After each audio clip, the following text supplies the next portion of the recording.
가정을 잘 지키는 길. 첫 번째, 신명기 24장 1절에서 5절 말씀. 자기 가정을 잘 지키라. 요새 싱글로 살려는 사람이 늘어나는 추세다. 자녀를 잘못 키워 사회에 큰 폐를 끼칠 바에야 차라리 없는 것이 낫다는 말도 한다. 이기적인 부모가 부정입학이나 부정청탁 등으로 자녀를 불의하게 사랑하는 경우도 많다. 그런 잘못된 자녀 사랑은 사회도 망치지만 자녀도 망친다. 그렇게 자란 자녀는 부모를 진심으로 존경하지 않고 사회를 병들게 할 가능성도 크다. 부모는 좋은 믿음의 모델로서 자녀를 잘 키워 사회에 보탬이 되게 해야 한다. 대통령 선거 때 어떤 남편의 표는 사실상 내 표다. 그가 A 후보가 좋아 보여 라고 하면 아내와 두 자녀도 자발적으로 A 후보를 찍기 때문이다. 왜 그런가? 무의식 속에 남편에 대한 존중심과 아빠에 대한 존경심이 있기에 남편과 아빠가 좋아하는 사람을 자신도 좋아하는 것이다. 그런 가정은 대개 아내와 자녀들이 좋아하는 사람을 그 남편도 좋아한다. 아내에 대한 존중심과 자녀들에 대한 믿음이 있기 때문이다. 자녀가 없는 것이 낫다고 하기보다 자녀를 잘 키워 사회로 내보내면 얼마나 좋은가. 결혼해서 자녀가 생기면 부모의 심령이 생긴다. 그 심령이 바르게 활용되면 각종 상처를 치료하는 핵심 치료약이 된다. 가톨릭 교회에서는 신부를 독신으로 지내게 하는데 왜 기독교에서는 목회자의 결혼을 장려하는가? 혼자 살면서 구도자의 심령으로 대중을 이끌기보다 가정을 이루어 부모의 심령으로 양떼를 이끌라는 뜻이다. 가정을 이루어 가족 관계를 통해 자기를 죽이는 법을 체험하면 같은 처지로 방황하는 영혼을 잘 이끄는 데 도움이 된다. 물론 싱글도 교회 생활을 잘하면 가족적인 섬김과 배려를 잘 배울 수 있다. 교회는 큰 가정이기 때문이다. 예배를 통해 하나님 아버지와 부자 관계를 간접적으로 체험하고 교회 생활을 통해 섬기고 배려하는 삶을 잘 배우고 실천하면 누구나 좋은 인생 모델이 될 수 있다. 창세기 1장을 보면 생육하고 번성하는 것은 하나님이 주신 복의 핵심 내용 중 하나다. 독신으로 사는 특별한 사명이 없다면 싱글로 있기보다는 힘써 가정을 이루려고 하라. 출산율이 크게 낮아져서 급속히 인구가 줄 것으로 예상되는 상황에서는 만혼 문화의 확산이 바람직하지 않다. 조혼은 폐해도 있겠지만 유익도 많다. 자녀에게 조혼을 지혜롭게 권면하면 아무래도 만남과 사귐을 보다 신중하게 가질 것이다. 생육하고 번성하라는 하나님의 뜻을 잘 받들려면 조혼과 출산율 증대도 필요하지만 현재의 자기 가정을 잘 지키는 것도 필요하다. 가정을 잘 지키는 길. 요새 많은 가정들이 병들어 있다. 가정이 무너지면 사회도 무너진다.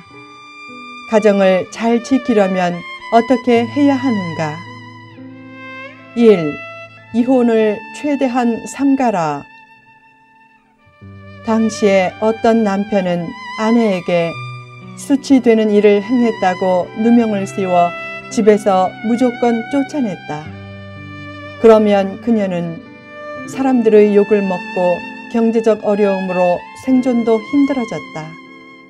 그런 폐단에 희생되지 않도록 수치되는 일이 무엇인지를 명백히 밝히고 이혼 증서를 써서 손에 쥐어주고 내보내게 하므로 함부로 여자를 버리지 못하게 했다. 결국 이혼 증서를 써주라는 율법은 세 가지 뜻이 있다. 첫째, 함부로 여자를 버리지 말라는 뜻이다. 둘째, 이혼을 쉽게 하지 말라는 뜻이다. 셋째, 여자의 살 권리를 존중해 주라는 뜻이다. 당시 이혼 증서를 가진 여자는 재혼이 가능했기에 여자의 살 권리를 사회적으로 보장하도록 이혼 증서를 써주게 한 것이다. 결국 이혼 증서 율법은 이혼해도 좋다는 것이 강조된 율법이 아니라 이혼을 최대한 삼가라는 것이 강조된 율법이다.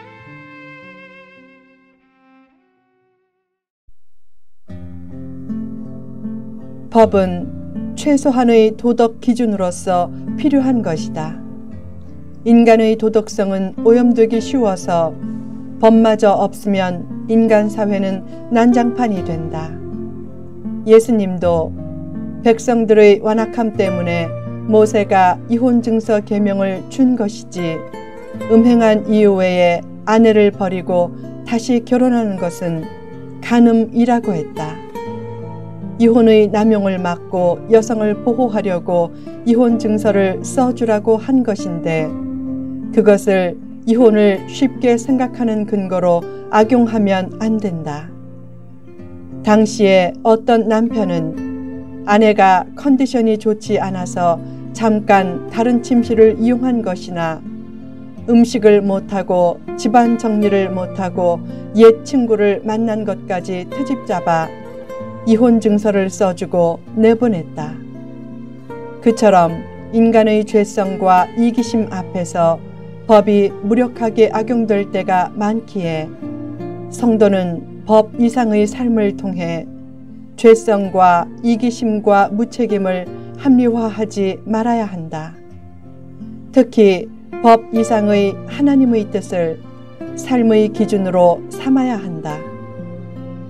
이혼을 최대한 삼가라는 율법은 그 문제로 고민하는 사람에게는 큰 부담이 되지만 가정의 해체를 조금이라도 더 줄이기 위해서는 꼭 필요한 율법이다. 어쩔 수 없이 이혼해야 하는 경우에도 이혼과 관련된 율법에 내포된 하나님의 뜻을 힘써 따르려고 해야 한다. 법이 없으면 인간 사회가 약육강식의 정글처럼 된다. 법은 원칙적으로 피해자나 약자의 보호를 위해 생겨난 것이다. 이혼 증서 율법도 여건이 약한 시대에 쉽게 이혼하는 것을 최대한 막아 여성을 보호하려고 제정한 것이지 이혼해도 좋다는 허가서는 아니다. 이혼은 최대한 삼가야 한다. 다만 이미 이혼한 상태라면 어떻게 해야 하는가? 평생 다시 결혼하지 않고 깊은 죄책감 중에 살아야 하는가? 그렇지 않다. 예수님 안에서 사함받지 못할 죄와 허물은 하나도 없다. 때로는 어쩔 수 없이 이혼하게 된 경우도 있다. 그래도 기본적으로 이혼이 하나님의 뜻이 아니라는 점만은 잊지 말라. 이미 이루어진 이혼은 현실로 받아들이고 회개한 후 멋지게 새 출발을 하되 그 전까지는 이혼을 최대한 삼가라. 2. 서로 힘써 섬겨주라. 어떤 부부는 결혼 전에 가사를 공평하게 하자고 약속한다. 그런 부부가 오히려 더 어려워지는 경우가 많다. 왜 그런가? 결혼 자체에 그런 약속이 내포된 것인데 외적으로 그렇게 약속하는 것 자체가 깊은 신뢰를 막기 때문이다.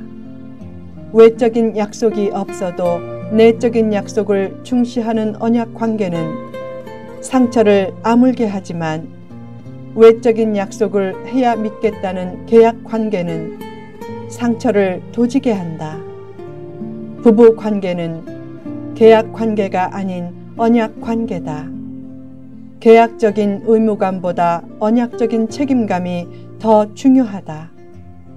언약적인 책임감은 행동하는 믿음으로써 이기심을 막아준다. 자기 필요보다 상대의 필요를 먼저 채워주려는 것이 책임감이다. 가사를 똑같이 나누자, 수입 지출을 똑같이 하자 라고 하기보다 언약 관계에 충실해서 받기보다 주고 섬김받기보다 섬겨주면서 기쁨과 행복을 느끼라. 아내가 가사를 맡은 가정에서 아내가 피곤해하면 일터에서 귀가한 남편이 피곤해도 힘써 도와준다. 그것이 섬김이다. 어떤 아내는 피곤해도 남편에게 이런 가사를 시키면 큰 인물이 못 되지 라고 하며 자기가 애써 한다. 그것도 섬김이다. 서로 섬기고 배려하면 상황에 따라 일의 조정과 배분이 저절로 아름답게 이루어진다. 그러면 일의 조정과 배분을 구두로 약속하고 심지어 문서로 계약까지 하는 것보다 더 신뢰 관계가 깊어진다. 믿음의 중요한 열매 중 하나가 섬김이다. 섬김이 결핍된 믿음은 참된 믿음이 아니다. 가정에 섬김의 기쁨이 넘치게 하라. 결혼할 때 가장 준비해야 할 것은 많은 혼수가 아니라 섬김의 자세다. 자신은 섬김의 자세를 준비했는데 상대에게 섬김의 자세가 없다면 마음의 고통이 커지기에 결혼 대상을 잘 선택하라. 그러나 최적의 선택은 못했어도 계속 섬김의 자세를 잃지 않고 나아가면 하나님이 최적의 길을 열어주실 것이다. 후편에 계속됩니다.